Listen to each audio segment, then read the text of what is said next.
Good morning all of you.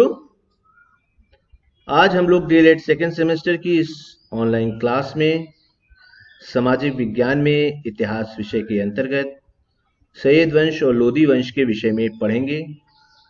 पिछली कक्षाओं में हम लोगों ने तुगलक वंश के विषय में पढ़ा था।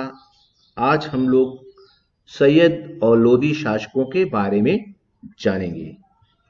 इस पाठ से हम लोगों को तत्कालीन भारत के राजनीतिक परिवर्तन और उसके प्रभावों की जानकारी होगी। सैयद शासक और लोदी शासकों के विषय में जानकारी मिलेगी। सल्तनत के अंत तथा भारत में मुगल शक्ति की स्थापना का ज्ञान होगा। तुगलक वंश के अंतिम शासक नसरुद्दीन के शासनकाल में 1398 ईस्वी को तैमूर लंक ने भारत पर आक्रमण किया। तैमूर लंक और दिल्ली सल्तनत की शाही सेना के मध्य युद्ध हुआ, जिसमें तैमूर लंक जीत गया और उसने 15 दिनों तक दिल्ली में लूटपाट की। तैमूर लंक बहुत सारा धन लेकर मध्य एशिया अपने राज्य समरकंद वापस लौट गया। तैमूर लंक के आक्रमण के दौरान खिज्र खान ने उसकी सहायता की थी। उस समय खिज्र खान मुल्तान का सूबेदार था। जब तैमूर वापस लौटा तो उसने खिज्र खान को लाहौर, दीपालपुर और मुल्तान का सूबेदार बनाया। तुगलक वंश के अंतिम शासक नसरुद्दीन महमूद की मृत्यु के बाद खिज्र खान ने दिल्ली पर अधिकार कर लिया और सैयद वंश की नींव डाली। वह 1414 ईस्वी में दिल्ली सल्तनत की गद्दी पर बैठा और 1414 ईस्वी तक शासन किया। सैयद वंश में 4 शासक हुए: खिज्र खान, मुबारक शाह, मोहम्मद शाह और अलाउद्दीन आलम शाह। खिज्र खान ने रैयत आला की उपाधि धारण की। उसने तैमूर लंक के पुत्र शाहरुख को निरंतर कर भेजा। तैमूर लंक के आक्रमण के बाद दिल्ली तथा अन्य स्थानों की व्यवस्था पूरी तरह से नष्ट हो गई थी। सल्तनत अनेक छोटे छोटे स्वतंत्र राज्यों में विभक्त हो गया था। कटेहर, बदायूं, इटावा, पटियाली, ग्वालियर, बयाना, काम्पिल्य, चंदावर, नागौर और मेवात अत्यंत अशांत क्षेत्र थे। सर्वप्रथम उसने सरदारों व अपने समर्थकों को विभिन्न पदों व उपाधियां देकर उन्हें संतुष्ट करने की नीति अपनाई। खिज्र खान ने अपने शासनकाल में पूरा समय उपद्रवों एवं विद्रोहों को दबाने में व्यतीत किया। स्वतंत्र हुए प्रदेशों को वह अपने साम्राज्य में मिलाने में असफल रहा। इन राज्यों से केवल राजस्व ही वसूल किया जा सका। किसी भी राज्य ने उसके समक्ष पूर्ण समर्पण नहीं किया। खिज्र खान की मृत्यु हो गई। खिज्र खान की मृत्यु के बाद उसका पुत्र मुबारक शाह गद्दी पर बैठा। मुबारक शाह ने 1421 से 1434 ईस्वी तक शासन किया। मुबारक शाह सैयद शासकों में सबसे योग्यतम शासक था। इसने प्रसिद्ध विद्वान याह्या बिन सरहिंदी को संरक्षण प्रदान किया था। याह्या बिन सरहिंदी ने प्रसिद्ध पुस्तक तारीखे मुबारक शाही की रचना की थी। मुबारक शाह ने मुबारकाबाद नामक नवीन शहर की स्थापना की। उसने शाह की उपाधि धारण की और अपने नाम के सिक्के चलवाए। मुबारक शाह ने खुतबे से तैमूर के वंशजों का नाम हटाकर अपने नाम के खुतबे पढ़वाए। उसने कटेहर और काम्पिल्य के विरुद्ध सैन्य अभियान किया। कटेहर को राजस्व और खराज देने के लिए बाध्य किया तथा बदायूं और काम्पिल्य के राठौड़ों को समर्पण के लिए विवश किया। उसने मेवातियों के विरुद्ध भी कई सैन्य अभियान किए जिसमें उसे सफलता मिली। वह मेवातियों के विद्रोह को कुचलने में सफल रहा। मेवातियों ने भी खराज देना स्वीकार कर लिया। जब धार के शासक हुसैन शाह ने ग्वालियर पर अधिकार कर लिया तो 1423 ईस्वी को मुबारक शाह ने हुसैन शाह पर आक्रमण किया और उसे ग्वालियर छोड़ने के लिए बाध्य किया। मुबारक शाह ने बयाना और जौनपुर के विरुद्ध भी सैन्य अभियान किया जिसमें वह सफल रहा। उसने जौनपुर के शासक इब्राहिम शाह को परास्त किया। मुबारक शाह के वजीर सरवर उल मुल्क द्वारा मुबारक शाह की 1434 ईस्वी को हत्या कर दी गई। मुबारक शाह के बाद मोहम्मद शाह शासक हुआ और उसके बाद अलाउद्दीन आलम शाह गद्दी पर बैठा। यह इस वंश का सर्वाधिक अयोग्य शासक था। इसके समय यह कहावत प्रचलित हुई, देखो शाहे आलम का राज दिल्ली से पालम तक। इसी के समय दिल्ली सल्तनत के शासन की बागडोर सैयदों के हाथों से निकलकर लोदियों के हाथों में चली गई। लोदी राजवंश सल्तनत काल का अंतिम वंश था।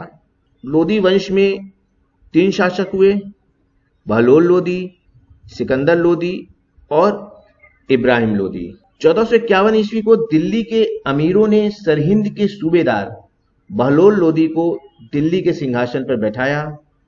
लोदी तुर्क ना होकर अफगान थे। लोदी वंश अफगान के गिलजई कबीले की शाखा शाहूकेल से संबंधित थे।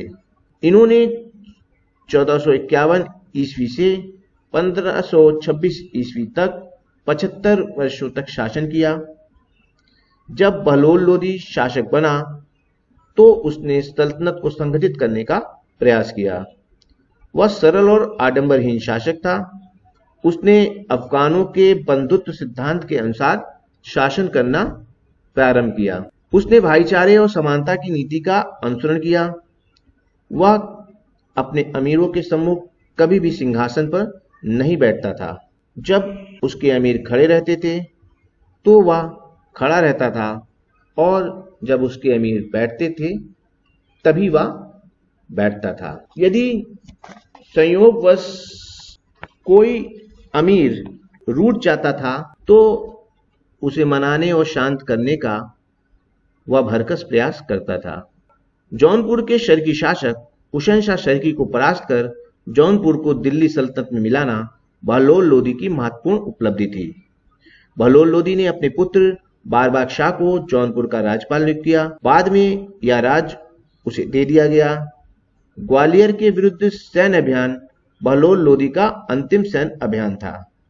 उसने ग्वालियर के राजा कीर्ति सिंह को परास्त किया और कीर्ति सिंह ने बहलोल लोदी की अधीनता स्वीकार कर ली।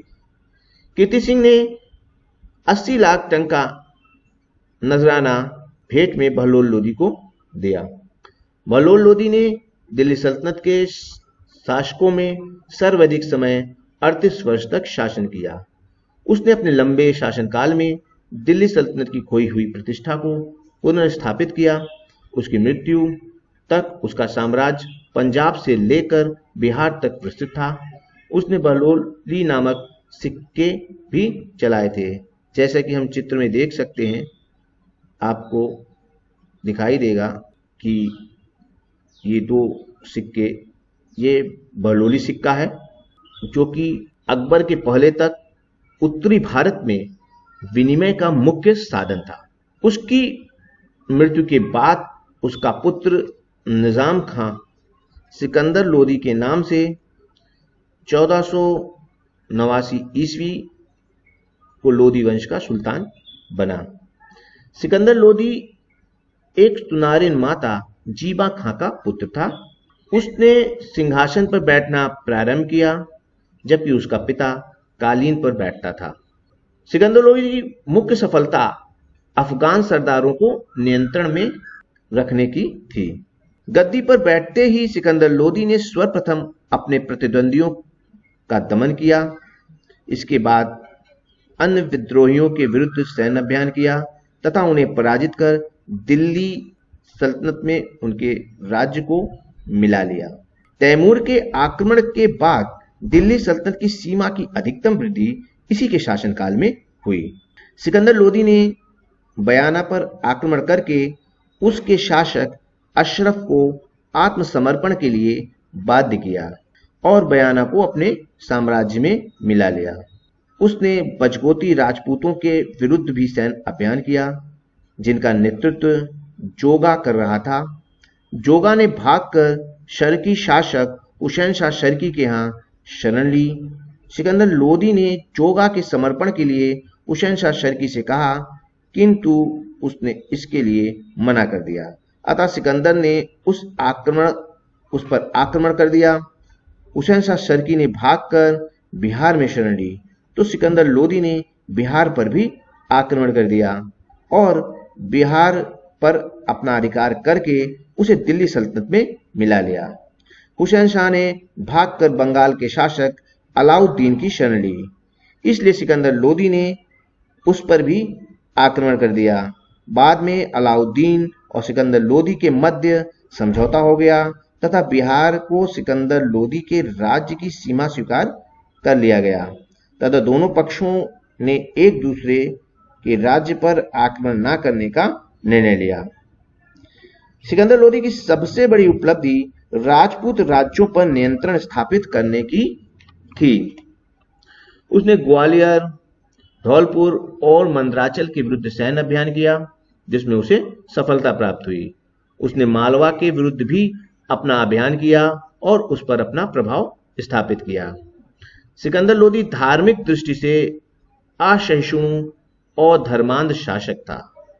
क्योंकि वह हिंदू माता से उत्पन्न हुआ था, अतः उसने उलेमा वर्ग को संतुष्ट करने के लिए हिंदुओं के प्रति कठोर और अनुदार नीति अपनाई थी। उसने भी फिरोज शाह तुगलक की भांति हिंदुओं को मुसलमान बनने के लिए फुसलाया था। उसने हिंदुओं के धार्मिक संस्कारों पर प्रतिबंध लगाकर उनके मंदिरों एवं मूर्तियों को नष्ट किया। नगरकोट के ज्वाला मंदिर की मूर्तियों को तोड़कर उसके टुकड़ों को मांस तौलने के लिए कसाईयों को दे दिया। सिकंदर लोदी ने 1504 ईस्वी को आगरा नामक नगर की स्थापना की तथा उसे राजधानी बनाया। आगरा में ही उसने एक किले का निर्माण करवाया, जो कि बादलगढ़ के किले के नाम से प्रसिद्ध है। उसने कृषि और व्यापार की उन्नति का भी प्रयत्न किया। भूमि के माप के लिए गज ए सिकंदरी नामक नए प्रमाणिक माप का प्रारंभ किया, जिसमें 29 खाने थे और जो मुगल काल तक प्रचलित रही। सिकंदर लोदी एक शिक्षित और विद्वान शासक था। गुलरुखी के उपनाम से फारसी में कविताएं लिखता था। उसके संरक्षण में उसके वजीर मियां भुआ ने संस्कृत भाषा के ग्रंथ औषधि शास्त्र का तिब्बते ए सिकंदरी अथवा फरंग ए सिकंदरी के नाम से फारसी भाषा में अनुवाद करवाया। मियां भुआ के द्वारा ही 1505 ईस्वी में दिल्ली में मोट नामक एक मस्जिद का निर्माण करवाया गया, जो कि स्थापत्य कला का सर्वश्रेष्ठ उदाहरण है। सिकंदर लोदी ने बहलोल लोदी के मकबरे का भी निर्माण करवाया। उसने भी फिरोज शाह तुगलक की भांति लोक कल्याणकारी कार्यों में रुचि ली। सिकंदर लोदी भी मुस्लिम विधवाओं की पुत्रियों के विवाह के लिए दहेज का प्रबंध किया। उसके पास प्रतिदिन राजधानी के निर्धन जनता में वितरित करने के लिए पके भोजन की व्यवस्था रहती थी। सिकंदर लोदी की मृत्यु 1517 ईस्वी में गले की बीमारी के कारण हो गई और उसके बाद उसका पुत्र इब्राहिम लोदी 1517 ईस्वी को गद्दी पर बैठा, जो कि लोदी वंश का अंतिम शासक था। ये जो चित्र सामने दिखाई दे रहा है, यह सिकंदर लोदी का मकबरा है, जो कि दिल्ली में स्थित है। इसके बाद हम दूसरे चित्र में देख सकते हैं, ये मोट मस्जिद है जिसका निर्माण सिकंदर लोदी के वजीर मियां भुआ के द्वारा करवाया गया था। यह स्थापत्य कला का सर्वश्रेष्ठ उदाहरण है। तो आइए हम इब्राहिम लोदी की बात करें। इब्राहिम लोदी ने 1517 ईस्वी से 1526 ईस्वी तक शासन किया। इसकी सबसे बड़ी सफलता ग्वालियर की विजय थी। साम्राज्य विभाजन को लेकर इब्राहिम लोदी और उसके भाई जलाल खां के मध्य संघर्ष हुआ। जलाल खां ने भागकर ग्वालियर में शरण ली। इब्राहिम लोदी ने ग्वालियर पर आक्रमण किया। उस समय यहां का शासक राजा मान सिंह का पुत्र विक्रमजीत था। विक्रमजीत ने आत्मसमर्पण कर दिया और ग्वालियर पर इब्राहिम लोदी का अधिकार हो गया। ग्वालियर को दिल्ली साम्राज्य में मिला लिया गया। इब्राहिम लोदी का मालवा पर अधिकार को लेकर मेवाड़ के राणा सांगा के साथ भी युद्ध हुआ, जो कि खतौली के युद्ध के नाम से प्रसिद्ध है। इसमें किसी भी एक पक्ष की पूर्ण विजय नहीं हुई। पंजाब के सूबेदार दौलत खां लोदी और इब्राहिम लोदी के चाचा आलम खां लोदी के निमंत्रण पर काबुल के शासक बाबर ने भारत पर आक्रमण किया। बाबर का इब्राहिम लोदी के साथ युद्ध हुआ। 21 अप्रैल 1526 ईस्वी को बाबर और इब्राहिम लोदी के मध्य पानीपत का प्रथम युद्ध हुआ। इब्राहिम लोदी बहुत ही बहादुरी के साथ लड़ा, किंतु वह मारा गया और इसी के साथ लोदी वंश का अंत हो गया और लोदी वंश के साथ ही दिल्ली सल्तनत का भी अंत हो गया। बाबर ने भारत में एक नए राजवंश मुगल वंश की स्थापना की। तो आज हम लोगों ने सैयद वंश और लोदी वंश के शासकों और उनकी उपलब्धियों के विषय में जाना। हम इस पाठ के माध्यम से सैयद शासकों और लोदी शासकों की उपलब्धियों और उनके कार्यों के विषय में बता पाएंगे। आज के लिए बस इतना ही। अगली कक्षा में हम मुगल वंश के अंतर्गत बाबर और हुमायूं के विषय में अध्ययन करेंगे। धन्यवाद। आपका दिन शुभ हो।